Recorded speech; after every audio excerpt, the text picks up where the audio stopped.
જય શ્રી કૃષ્ણ। સ્વાગત છે તમારું આરબી ઠાકોર કુકિંગ ચેનલમાં। તો આજે આપણે બનાવીશું ગોટલીનો મુખવાસ।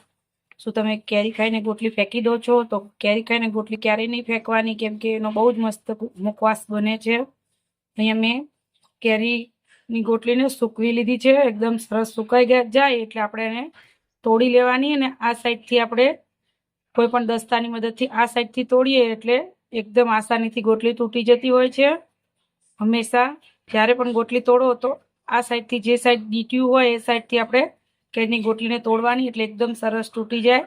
અને ઘણીવાર આપણે ગોટલીનો મુખવાસ બનાવીએ એટલે એવો પ્રોબ્લેમ થતો હોય કે ગોટલીનો મુખવાસ કડવો થઈ જતો હોય અથવા તો ચવડ થઈ જતો હોય। તો તમે જો મારી આ રીતથી ગોટલીનો મુખવાસ બનાવશો તો ગોટલીનો મુખવાસ કડવો પણ નહીં થાય અને ચવડ પણ નહીં થાય, અને આખા વર્ષ માટે તમે ગોટલીનો મુખવાસ એન્જોય કરી શકશો। તો અહીંયા મેં ગોટલીને સૂકવી અને તોડી અને એક વાસણમાં આ રીતે પલાળી દીધી હતી, તમે જોઈ શકો છો। 24 કલાક માટે આપણે પલાળી લેવાની, અને 12 કલાક થાય એટલે આપણે ગોટલીનું પાણી બદલી નાખવાનું। એ રીતે 2 વખત આપણે પાણી બદલ્યું છે, જેથી કરીને ગોટલીની તાસીર ગરમ હોય એટલે આપણે જો આ રીતે પાણીમાં પલાળી અને પછી મુખવાસ બનાવીએ તો એનો તાસીર ઠંડી થઈ જતી હોય।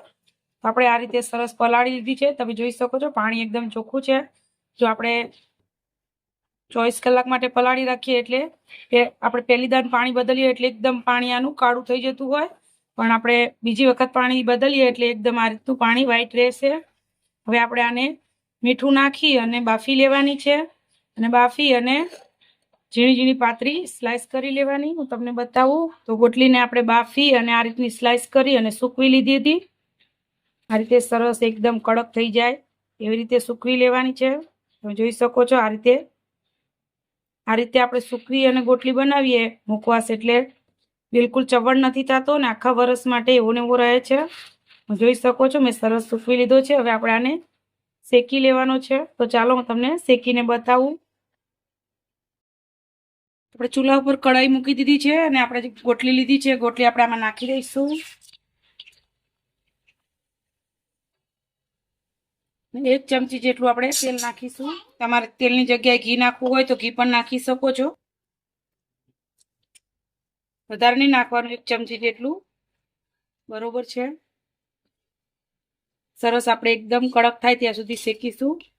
શેકાતા વાર નહીં લાગે, કેમ કે આપણે એને સૂકવી લીધી છે। જો આ રીતે તમે ગોટલીનો મુખવાસ સૂકવી અને કરો એટલે આખા વર્ષ સુધી એવો ને એવો રહે છે। તમે જોઈ શકો છો એકદમ કાળી પણ નથી પડી આપણી ગોટલી। આપણે પાણીમાં પલાળીને 24 કલાક માટે રહેવા દઈએ એટલે આપણી ગોટલી એકદમ આવી રીતની રહેશે। અને જો આપણે પાણીમાં પલાળ્યા વગર કરીએ તો એ કાળી પડી જતી હોય। હંમેશા ગોટલીને ધીમા તાપ ઉપર શેકવાની, કેમ કે જો આપણે વધારે તાપ ઉપર શેકીશું તો કાચી રહેશે, એ વાત ધ્યાન રાખવાનું છે। આપણે ગેસ ઉપર કરતા હોય કે ચૂલા ઉપર પણ તાપ ધીમો જ રાખવાનો।